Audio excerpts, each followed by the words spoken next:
Well, what is up, heathens? Today we are talking with Josh Noriega. He pretty much runs the Christian Sophistry channel here. And I've come across a few of his videos, and instead of doing like a response video or whatnot to him, I decided to get in contact with him and do a discussion. So it's not going to exactly be a debate kind of deal. It's going to be a discussion, kind of like what I've had with other people here on the page. So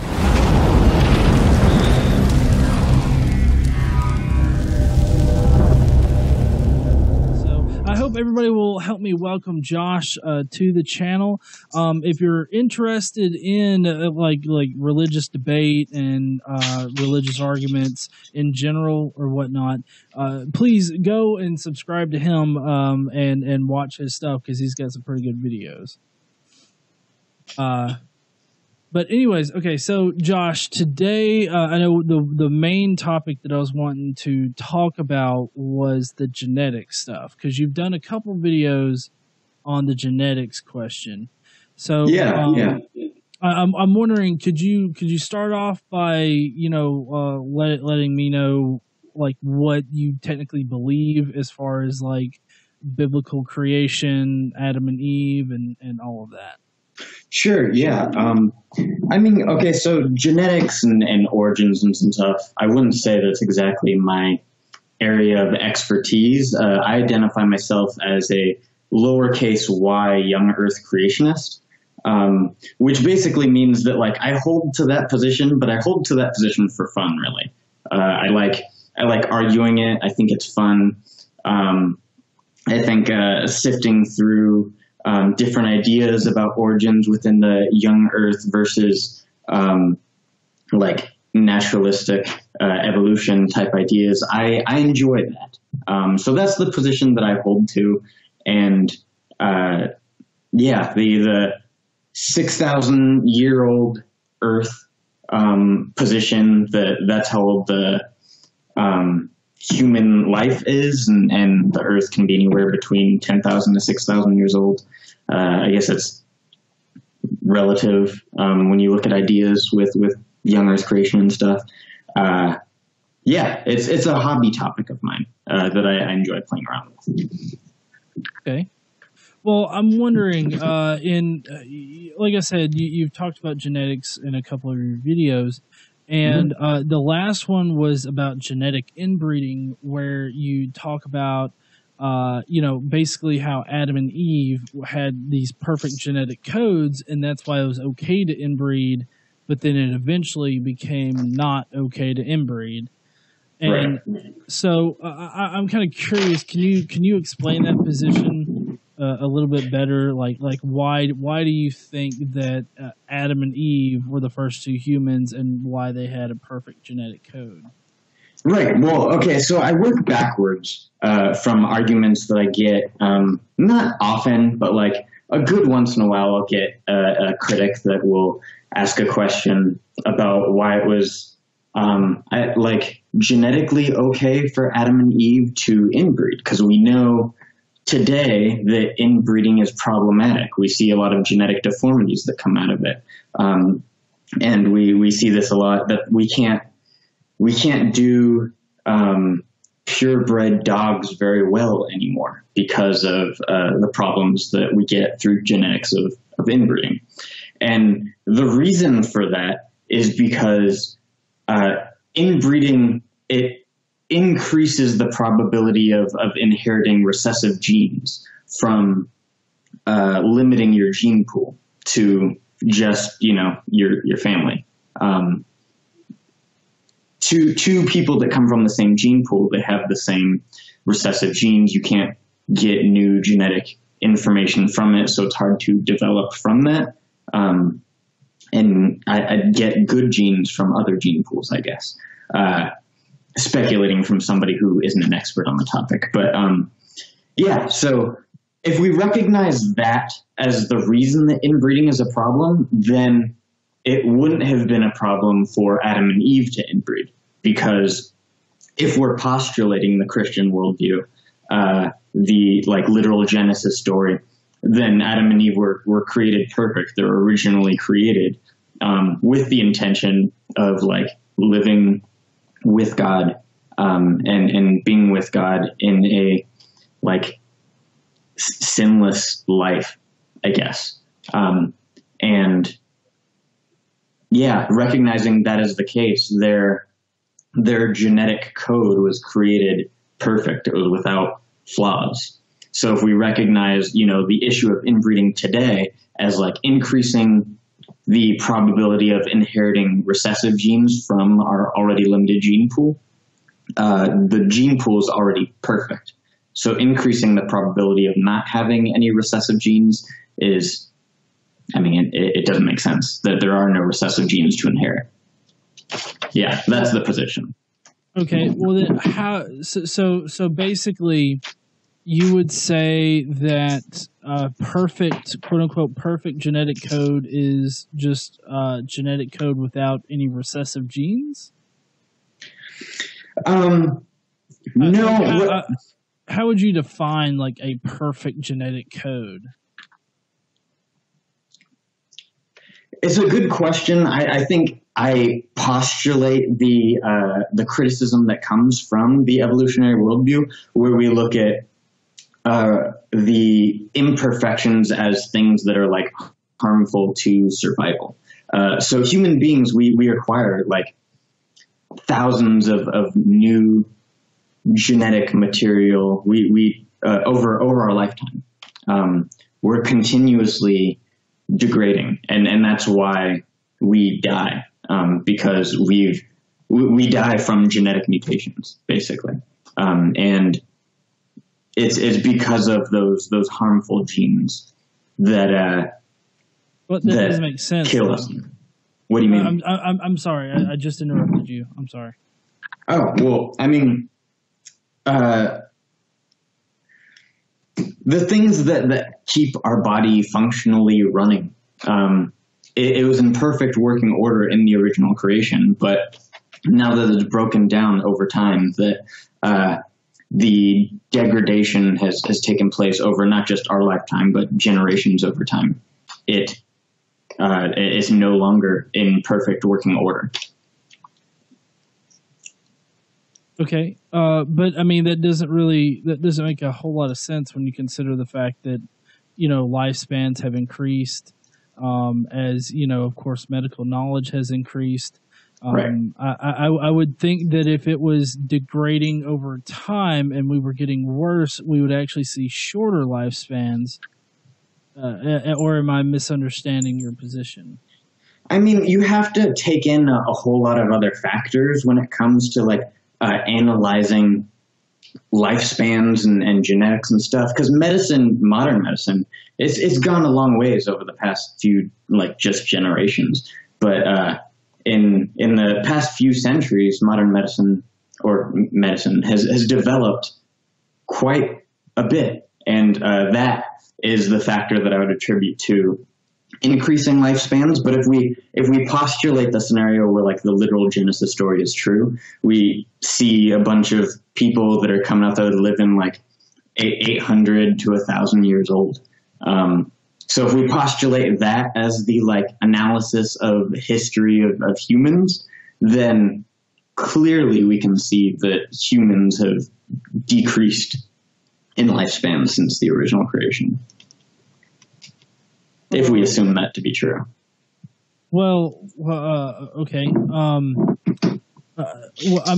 about the fact that there's never been any kind of evidence that suggests that people actually live to be 800 years old? There's no evidence to suggest. No, there's not. No, I agree. You can't look to the Genesis story and say evidentially this what happens. You have to assume that it's true in order to establish its consistency with the rest of the worldview. You have to assume it to be true to have it be the coherent epistemology.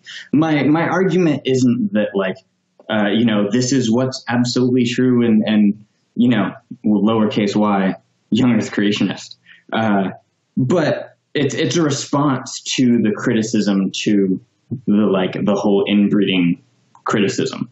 And my response is to establish consistency with the assumption that it is true, not to evidentially argue that it is true. Okay. Well, I mean, but I mean, you know that if you start off from a faulty assumption, then your entire argument's going to be like trash. Sure, but I'm not starting from the assumption. I'm establishing coherency with the epistemology. I'm not starting with the Genesis story, assuming it to be true, and then building it up and saying, look, this is the story. The video that I did on Inbreeding with Adam and Eve was a response to a criticism in order to defend the consistency of the idea. What was the criticism exactly? The criticism that Adam and Eve couldn't have survived more than a few generations, because we know, based on modern science, that inbreeding creates a bunch of genetic issues, that it just doesn't work the way that we see things playing out today. But the conditions then weren't the same conditions that the Genesis story would have been operating on if it were true. Okay, so basically you're arguing against the fact that two organisms of a species is not a sustainable number in order to generate a vast population. Could you reword that? I'm not sure that I understood that. Basically, it's a fact that you need a population of about 50 or 60 organisms that can interbreed in a single species in order for that species to actually remain viable. Right. So you're saying that Adam and Eve wasn't constrained by that because they had this quote unquote perfect genetic code. Right. Yeah. The reason that you need 60 or so, or so, many numbers of species that can inbreed in order to keep a species survivable is because there are, what I identify as imperfect genes to move around. Let me rephrase that. I realized that was confusing. You need so many of them in order to avoid the increased probability of imperfect genes. The reason that we see that as an issue today is because just two species inbreeding, it increases the probability of inheriting the imperfect genes that are, not good for survival, and it creates genetic problems. That wasn't the same conditions that would have been, operated under if we assume that Adam and Eve, existed and populated the earth. They didn't have the same issues that we see today with the imperfect genes. Okay. So you're completely fine with the whole notion that Adam and Eve had Cain and Abel, then Cain kills Abel, and then Cain goes and has sex with his mom? No, I don't think that. I think you have to assume that as a part of the story, because I'm pretty sure that that's not. Well, I mean, you just. I mean, you're basing everything off of assumptions. Why can't that be an assumption? Well, I mean, you have to impose assumptions onto the story. It's consistency with the worldview. So I'm assuming that the premises of the worldview are true, not that. I'm not just outright assuming a characterization of it that is imposed on it. Okay. Well then, who interbred with Adam and Eve then? The idea is that there's the way that I've had it explained to me is that Cain and Abel, they're the only people that are identified by name that come from Adam and Eve immediately. And I realize that skeptics raise a lot of issues about, where did Cain's wife come from and how did he, go off and talk to and interact with other civilizations. Like I'm familiar with that criticism. But it doesn't state explicitly in the Genesis account how many generations took place or how many offspring Adam and Eve had. And, there's no way to know for sure, but like we can assume that over a couple of hundred years that there were a good amount of offspring, if their offspring had offspring, and those offspring of offspring also had offspring. So I'd say that. Yeah. I'm sorry, I'm interrupting you again. I have a problem with that. Go ahead. Yeah, go for it. Well, I was just gonna say, but for their offspring to have offspring, Cain. I guess you're saying that Cain would have mated with his brothers or sister. Well, not brothers, but sisters. Mm-hmm. Okay. Well, I'm wondering, why is it that it's okay to make the assumption that they did have other children, but it's not okay to make the assumption that Cain boned his mom? Because it's one thing to assume something that isn't that like a way that we can characterize the text to like criticize it based on the way that we want to characterize it.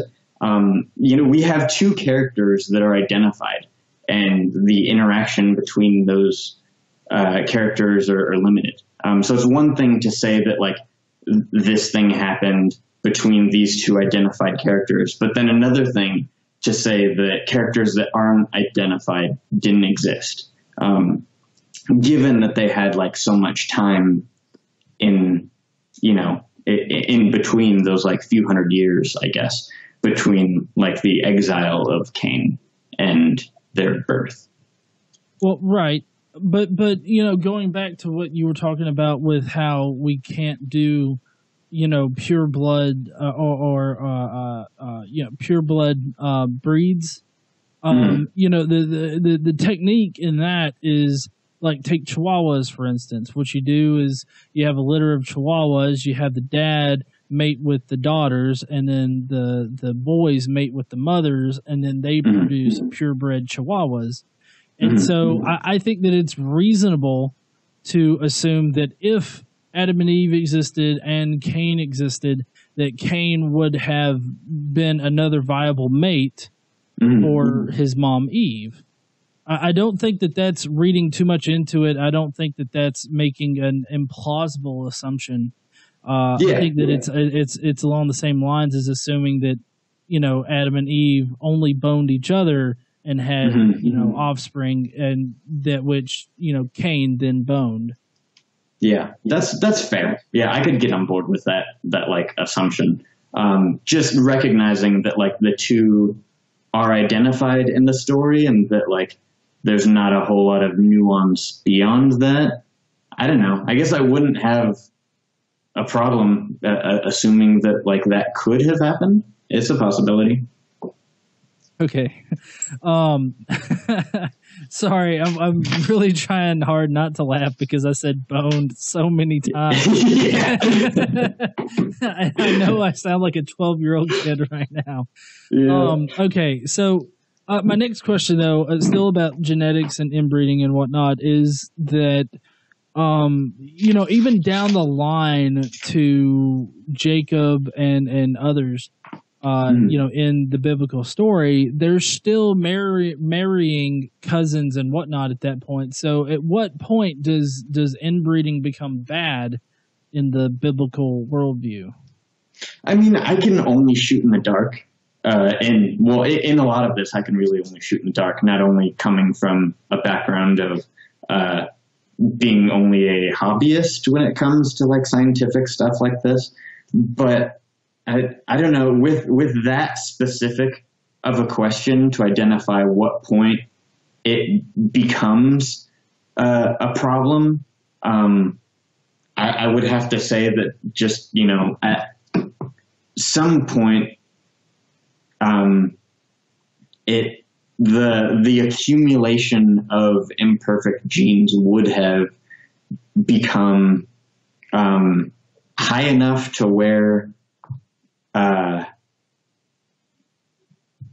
where the probability of inheriting imperfect genes, like it would have been too high to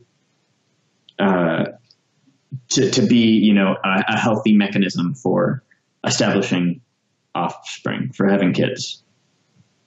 Okay, would you say that period could well extend in like after the Middle Ages or the Dark Ages? I have no idea. Well, I'm just saying, because royal families in Europe and whatnot often interbred in order to keep the bloodlines pure. So it's pretty obvious that it was socially acceptable for you to bone your cousin at that point. Uh-huh. So I mean, I guess I'm just trying to I'm trying to find. I just don't find it very convincing how you argue it, like that that just there's this some magical point in history where inbreeding is determined to be unsustainable, when science would tell you that it's always unsustainable, that it always produces problems. And to respond to the whole notion of bad genes or whatnot, evolution actually does account for that through natural selection, because what you have is a whole bunch of offspring, and then let's say like half of the offspring have some kind of bad gene in it. And that those offspring don't survive, while the ones with the stronger genes do survive to mate, and eventually those bad genes are weeded out. Now, I know that you believe that genetic entropy is a thing that's going on, and that would be what you were talking about with our genes degrading as time goes on. But I mean, I don't see our genes necessarily degrading. I'm wondering how do you know that our genes are degrading, and how would you actually characterize, genes degrading? Okay, well, let me start with something that you said earlier on, where you said that science shows that inbreeding is a problem all the time. I wouldn't say that that's the case, mainly because we don't have data from, prior to modern genetics. Like, genetics is still a relatively new science that is still collecting data, and it doesn't have data from it doesn't have data from the Middle Ages to consistently show that the case was that inbreeding, couldn't have happened. We can show what the conditions are here today, but we can't demonstrate that that's the fact prior to genetics. And I think we can still establish, I don't dismiss the consistency of everything you just said. I think very well, if we assume that the naturalistic evolution worldview is true, like that is the fact of human history, of history of life on Earth. I don't dismiss the consistency of the science with that, but it can also be consistent with the idea of genetic entropy, that inbreeding could have been a thing that was sustainable then, but not in the conditions now. Here we go.